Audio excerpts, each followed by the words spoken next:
您千万别以为当您咳嗽的厉害、喉咙干痒不适的时候，拼命的灌几大杯白开水就能舒缓症状，让身体更快好起来。哎呀，如果您也是这么想的，那可就得先停一下，听我跟您好好聊聊了。因为今天呢，我们要来揭开一个您可能从来没想过的残酷真相。这种您自以为是的好习惯，这种为了护嗓而猛灌白开水的行为，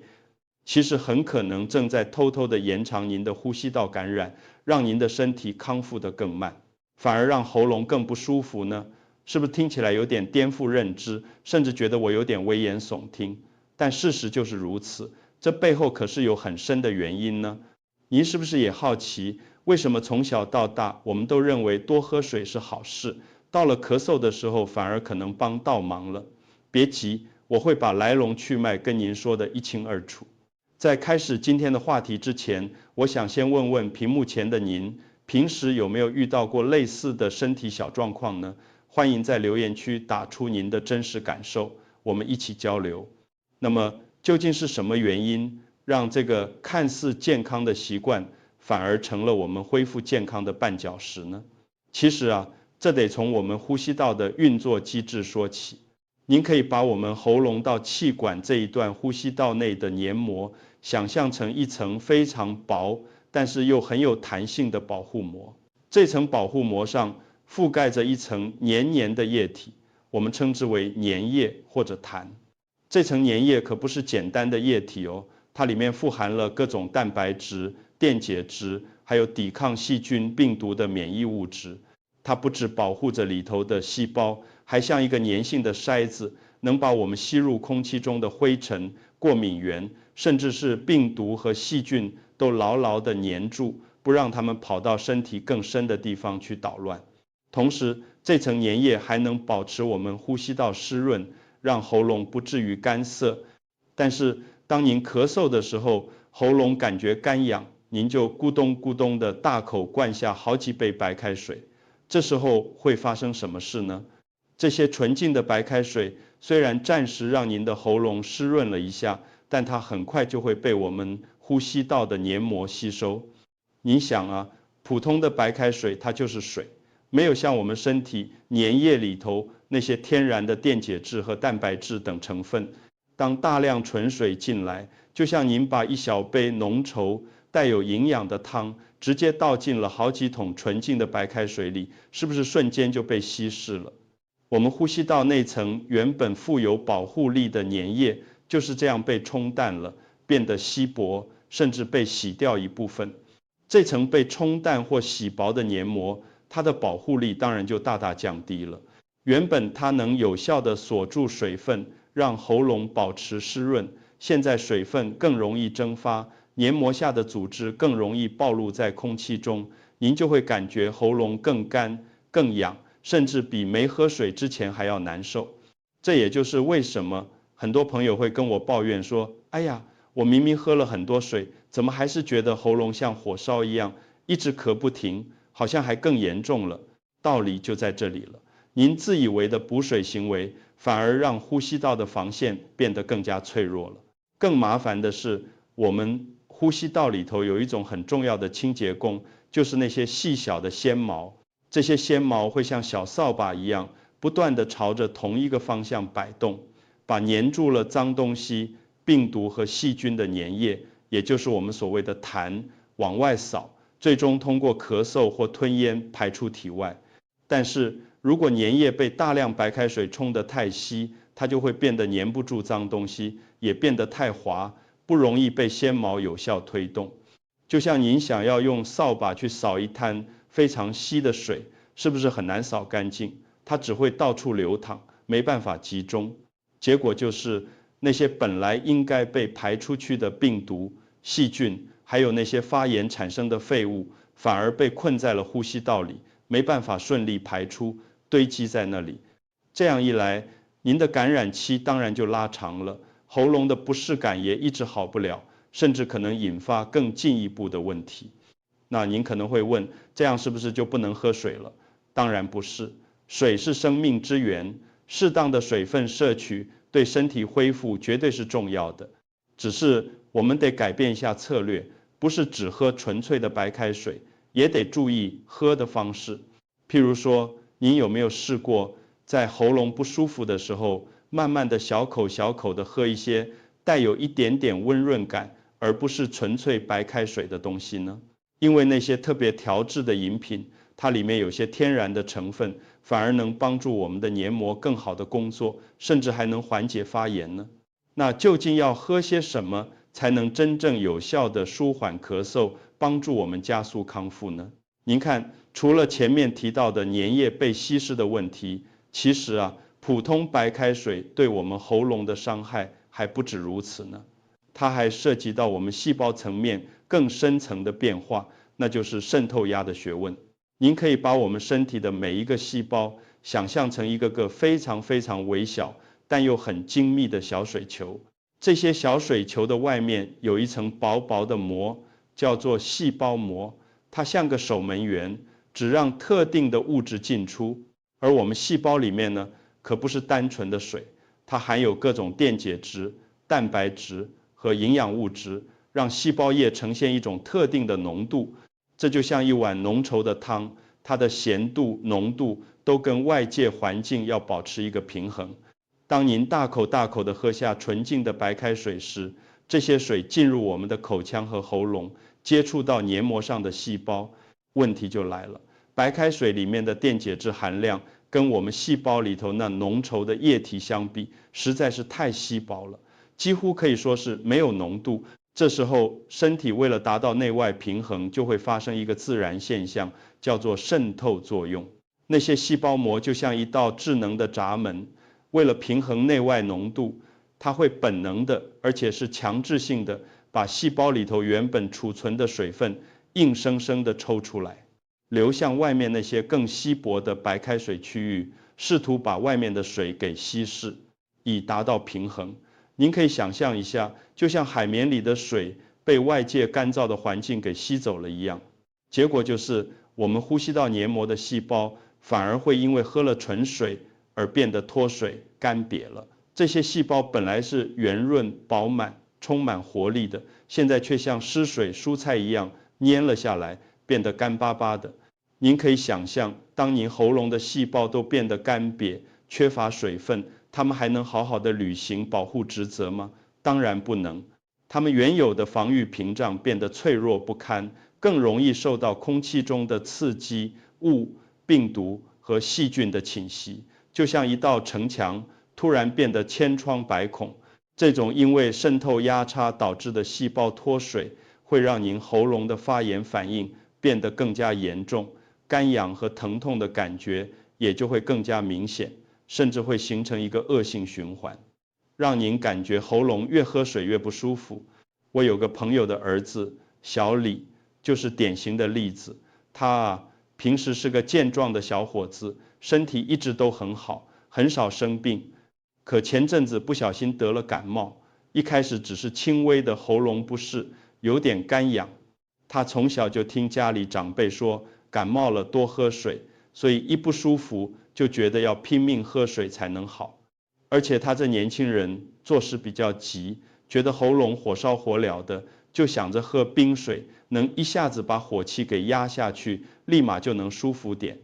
你想想看，他不仅大口大口的喝着普通的白开水，还专门去冰箱拿了冰镇的矿泉水，咕咚咕咚的往肚子里灌，一次就是一大杯。他以为这样能消炎止痛，能把感冒快点赶走。结果呢，您猜怎么着？他非但没有觉得好转，反而是越喝喉咙越不舒服，症状反而加重了。本来只是轻微的干痒，后来变成了火辣辣的刺痛，好像喉咙里被人塞进了一把滚烫的辣椒，吞咽口水都像刀割一样。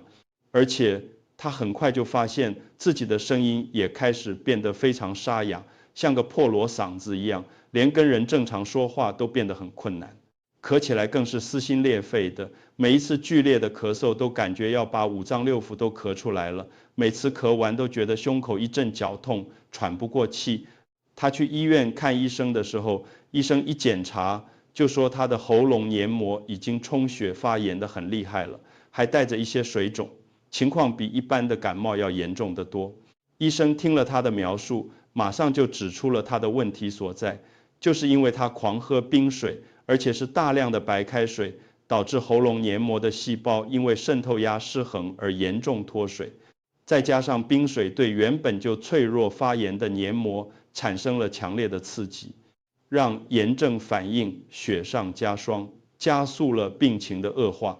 小李自己也觉得很委屈，明明是为了想快点好起来才拼命喝水，结果却弄巧成拙，让自己的症状变得更严重，身体受了更多的罪。他躺在病床上吊着点滴，连续好几天都是半夜被剧烈的咳嗽和喉咙的剧痛给惊醒，根本没办法好好休息。那段日子真的是把他折磨坏了，原本1个礼拜就能好的普通感冒，硬生生的拖了快半个月才慢慢的恢复过来。这次的经历让他明白了，喝水也不是你想怎么喝就怎么喝的，特别是当我们身体不舒服的时候，更需要讲究方法，不能只凭着感觉来，否则好心可能反而办了坏事。那么既然纯粹的白开水和冰水都可能帮倒忙，甚至让病情加重，那到底该怎么喝才能真正的滋润我们的喉咙，帮助我们对抗感染呢？这背后其实还有一些我们日常生活中很容易忽略的小细节和正确的饮品选择，它们能像给喉咙敷上一层温和的保护膜，加速您的康复。那么既然纯粹的白开水和冰水都可能帮倒忙，甚至让病情加重，那到底该怎么喝才能真正的滋润我们的喉咙，帮助我们对抗感染呢？其实啊，我们身体在生病，特别是呼吸道感染的时候，它真正需要的不是您随手可得的白开水，而是一种更讲究、更有效率的有效补水。这种补水得像我们之前提到的，能补充电解质、滋润黏膜，甚至能促进排痰，而不是简单的大口大口灌水，反而把我们身体的保护机制给稀释掉了。您还记得我们上一次聊到的细胞渗透压问题吗？当您喝下纯水，细胞会因为内外浓度不平衡而脱水，所以我们需要的饮品得是能跟我们身体细胞液的浓度更接近，带有适当电解质的。这样一来，水分才能真正的被细胞吸收和利用，而不是把细胞里的水分反而给抽出去。首先，最简单也最容易准备的就是温盐水了。您可能会说，盐水这不是用来漱口的吗？其实啊，在您喉咙不适时，小口小口的喝一点点温和的盐水，作用可不只是杀菌这么简单。适量的盐分大约是500毫升水加2到3克盐，也就是半茶匙左右。记住，浓度千万别太高，比生理食盐水淡一点最好，能帮助您的身体维持电解质平衡，让水分更容易被黏膜细胞吸收，达到真正滋润的效果。而且温热的盐水还能帮助稀释粘液，让那些粘在喉咙里的痰变得不那么粘稠，更容易被纤毛扫出来，促进排痰。再来就是一些天然的蔬果汁，或者市面上那些不含过多糖分和添加剂的淡电解质饮品了。当然，我们不鼓励您喝那些甜滋滋、颜色鲜艳的运动饮料，因为高糖分反而可能加重炎症。我们可以自己在家动手，像是把新鲜的梨子、苹果打成汁，加一点点温水稀释，或者泡一些温和的洛神花茶、菊花茶，这些都含有天然的维生素和矿物质，能帮助身体补充电解质，同时提供抗氧化成分，缓解发炎反应。记住，一定要是温热的，而且尽量是无糖或低糖的品质，才能发挥最好的效果。还有一种很多人忽略但效果非常好的补水方式，就是清淡的温热高汤，像是一碗热腾腾的鸡汤、鱼汤，或者是用蔬菜熬煮出来的清汤。它们不仅能提供身体所需的液体，里面还富含了天然的电解质、氨基酸和一些微量元素。这些营养成分能像给您身体注入一股暖流，帮助您补充能量，同时也能滋润呼吸道的黏膜，让它变得更强韧。那种喝下去暖暖的、舒服的感觉，也能在心理上给您带来很大的安慰，有助于身体放松，加速康复。但切记一定要是清淡的，避免油腻和过多的调味，否则反而会刺激喉咙，加重不适。最后，大家都很熟悉的蜂蜜温水也是非常好的选择。蜂蜜天然的润喉、抗菌特性，能有效缓解喉咙干痒和咳嗽。您可以取1匙蜂蜜，用温水冲泡，慢慢的喝下去。它的粘稠质地能在喉咙表面形成一层保护膜，减轻刺激。另外，如果您的身体能接受一点点温和的姜茶，也能帮助身体发汗，促进血液循环，对缓解感冒症状也有一定的帮助。但同样都必须是温热的，而且小口小口的喝。您看这些饮品的共同点，除了能提供比白开水更丰富的电解质和营养，更重要的一点是，他们都建议温热的饮用，而且是小口小口慢慢的喝，这样水分和里面的有效成分才能充分的接触到我们呼吸道的黏膜，被细胞缓慢而有效的吸收，避免渗透压的剧烈变化，也不会对已经发炎的喉咙造成2次刺激。记住，在您呼吸道感染期间，身体的自我修复能力是很强大的。我们能做的就是提供它最合适的条件和燃料，帮助它更快地清除病毒和细菌，让黏膜恢复到最好的保护状态，而不是用我们自以为是的好习惯，反而拖了身体的后腿。所以下次您在咳嗽、喉咙不舒服的时候，千万别再傻傻的猛灌白开水了。试试看这些有效补水的方法，您会发现身体的回馈会完全不一样。当然，除了喝对水，还有一些我们日常生活中很容易踩到的雷区，比如哪些食物是千万不能碰的，哪些看似无害的动作，其实也在默默地加重您的病情。下一次我再来跟您好好聊聊。那么，除了我们前面提过的喝对水，还有哪些我们居家就能做，又能真正帮到我们喉咙加速康复的实用撇步呢？其实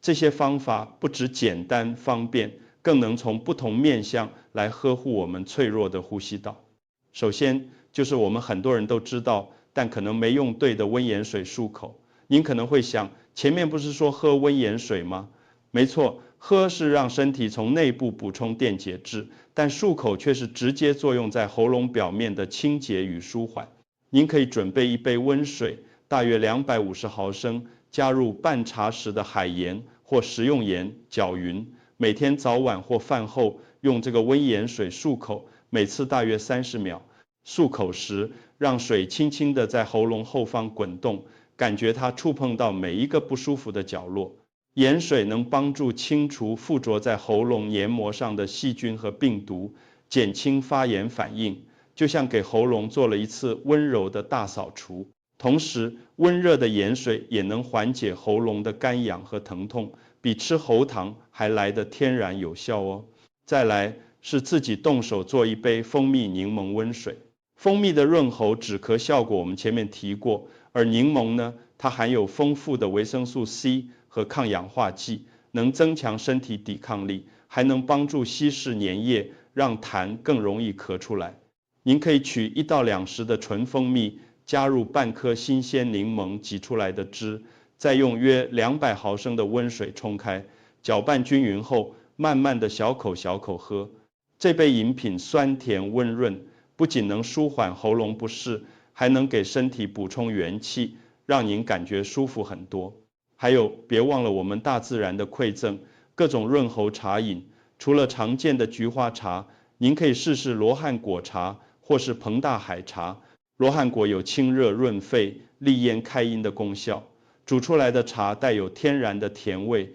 温和不刺激。而彭大海则是传统上用来清热解毒、利咽开阴的常用药材，对声音沙哑特别有帮助。这些茶饮用温水冲泡后慢慢的喝，它们的天然成分能温和的滋润喉咙，减少发炎，比那些加了人工香料的饮料要健康品质好上100倍。另外一个常常被忽略的关键，就是我们居家环境的湿度控制了。当您咳嗽时，呼吸道黏膜会特别敏感和脆弱，干燥的空气只会加剧这种不适。您不妨在卧室里放置一个加湿器，把室内的湿度维持在40%到60%之间。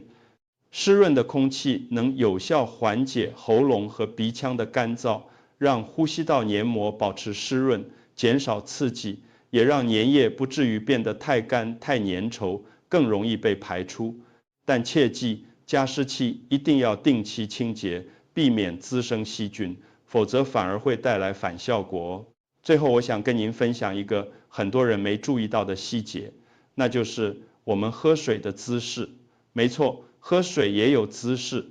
当您喉咙不舒服、干痒难耐的时候，很多人会习惯性的仰头，咕咚咕咚大口猛灌水。这样一来，水会很快的流过喉咙，对黏膜的接触时间短，还没来得及有效滋润，就进入食道了。正确的做法是，当您喝温水、温茶或温高汤时，请小口小口的抿，并且保持头部稍微前倾或平视，让液体温柔而缓慢地流过喉咙，像是给它敷上一层温暖的湿毛巾。这样每一滴液体都能充分地接触到发炎的黏膜，慢慢地渗透和滋润，达到最好的舒缓效果。这种细微的改变会让您的喉咙感受到完全不一样的舒适度。您看这些居家护理的小撇步，是不是都很简单易行呢？只要我们懂得这些身体的小秘密，用对方法，就能真正的帮助我们缓解不适，加速康复。当然，除了这些方法，还有一些我们日常生活中很容易踩到的雷区，比如哪些食物是千万不能碰的，哪些看似无害的动作，其实也在默默地加重您的病情。下一次我再来跟您好好聊聊。那么，经过我们这一番深入的了解，您是不是也发现，原来我们从小到大深信不疑的多喝白开水治咳嗽，其实是个大大的误解呢？记住，在您喉咙干痒、咳嗽不适的时候，别再盲目的大口灌白开水了，那反而会让您的呼吸道黏膜变得更脆弱，拖延康复的时间。我们得告别这种无效的护嗓习惯，用科学有效的方法，比如选择温和的电解质饮品、温盐水漱口，或是滋润的茶饮，来真正滋养我们的呼吸道，加速身体的康复。只有真正懂得如何爱护自己，我们才能拥有一个健康无忧的晚年，不给孩子们添麻烦，这才是对家人最好的爱。如果您也认同健康才是晚年最大的底气，欢迎在下方留言区打上平安健康，让我们一起为自己和家人祈福。如果您还有其他困扰，也欢迎留言告诉我。别忘了把今天这些实用的健康知识转发给身边的亲朋好友，让我们一起告别咳嗽困扰，拥抱更健康的生活。